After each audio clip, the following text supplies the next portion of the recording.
Hello बच्चों, let's see this question. The area common to the curve y equal to x cube and y equal to root x is option A 2, option B 4, option C 8 और option D none of this. तो बच्चों, इस question में हमें दो curve y equal to x cube and y equal to root x इन दोनों का जो कॉमन एरिया है वो फाइंड आउट करना है। क्वेश्चन पे प्रोसीड करने से पहले हम इससे रिलेटेड की कंसेप्ट को देख लेते हैं।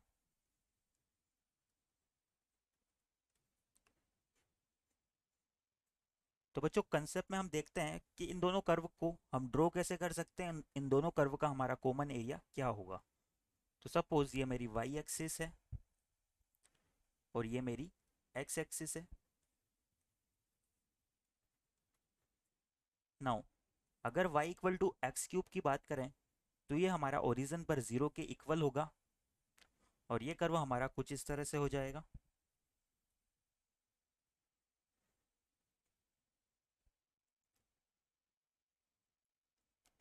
अगर हम इन दोनों कर्व के इंटरसेक्शन पॉइंट्स की बात करें तो हमारा एक्स क्यूब जो है वो रूट एक्स के इक्वल होना चाहिए।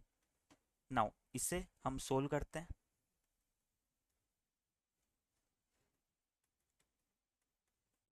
अगर x cube equal to root x है तो मैं रूट एक्स को एलएचएस वाली साइड में लेके आता हूँ। तो ये हो जाएगा x cube minus x to the power 1/2 equal to zero. यहाँ से एक्स टू द पावर 1/2 को अगर हम कॉमन ले तो ये हो जाएगा एक्स टू द पावर 5/2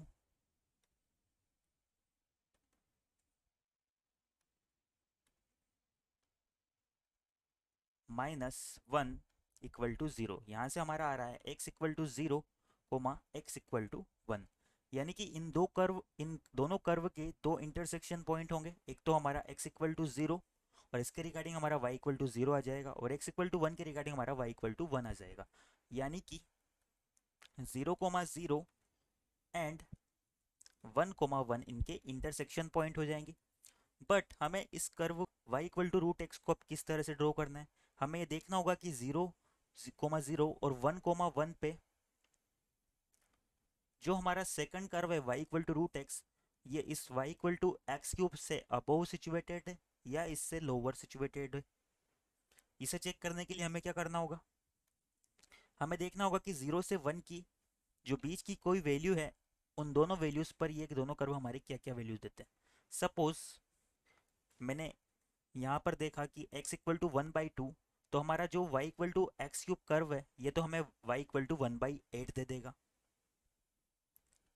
ये हमारा x इक्वल टू 1/2 पर हो जाएगा 1/8 के इक्वल। सिमिलरली अगर हम यहाँ पर 1/2 पुट करें तो ये हो जाएगा 1/√2 और 1/√2 डेफिनेटली हमारा क्या होता है 1/8 से बड़ा होता है। वो यहाँ पर कहीं पर हो जाएगा।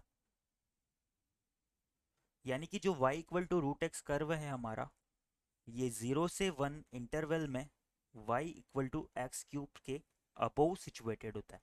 तो इसका ग्राफ हमारा कुछ इस तरह से हो जाएगा।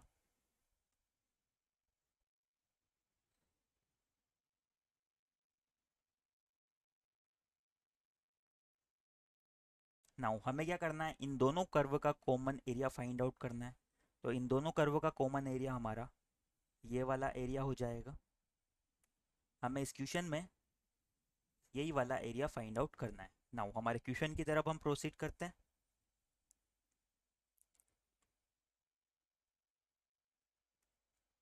तो बच्चों, यहाँ से हमारा रिक्वायर्ड एरिया क्या हो जाएगा,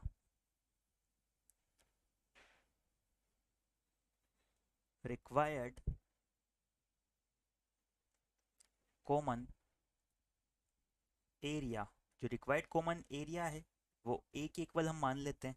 तो ए हमारा इक्वल हो जाएगा, लिमिट हमारी हो जाएगी एक्स की 0 से 1, तो इंटीग्रेशन ऑफ 0 से 1। और यहाँ पर देखना बच्चों, जो हमारा कर्व रूट एक्स है वो अपोव सिचुएटेड है, तो ये पहला आएगा root x minus x cube d x. Now इस इंटीग्रेशन को हम सोल्व कर लेते हैं। तो यहाँ पर हमारा रूट एक्स का इंटीग्रेशन हो जाएगा x to the power 3/2 upon 3/2 minus x cube का इंटीग्रेशन हमारा हो जाएगा x to the power 4 upon 4 और इस पूरे इंटीग्रेशन की लिमिट हमारी थी 0 से 1 के बीच में।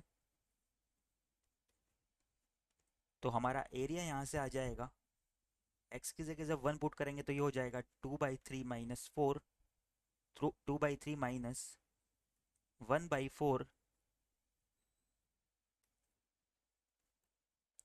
माइनस, यहाँ पर 0 पुट करेंगे तो ये दोनों टर्म 0 के इक्वल हो जाएंगे। तो यहाँ से हमारा एरिया इक्वल आ जाएगा 5/12 के। नाउ हमारे ऑप्शन से एक बार देख लेते हैं हम। 5/12 स्क्वायर यूनिट्स। एक बार हमारे ऑप्शंस देख लेते हैं हम। तो इस क्वेश्चन के रिगार्डिंग हमारा option D, none of this, correct हो जाएगा।